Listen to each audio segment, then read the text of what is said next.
ভোরের আলো যখন ধীরে ধীরে পাহাড় ছুঁয়ে যায় তখন শুরু হয় যাত্রা। সরু পাথরের পথ, দুপাশে সবুজ ঘাস আর দুয়ে তুষার ঢাকা শৃঙ্গ।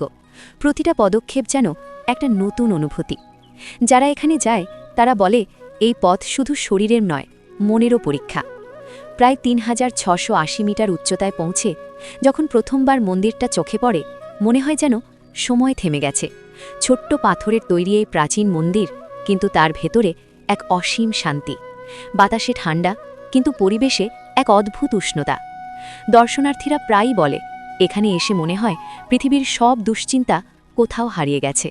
কেউ চুপচাপ বসে থাকে পাহাড়ের দিকে তাকিয়ে, কেউ আবার প্রার্থনায় মগ্ন হয়ে যায়। ঘণ্টার শব্দ আর পাহাড়ি বাতাস মিলে তৈরি করে এক স্বর্গীয় সুর। আর মন্দিরের চারপাশের সৌন্দর্য, যতদূর চোখ যায় শুধু পাহাড় আর আকাশের মেলবন্ধন।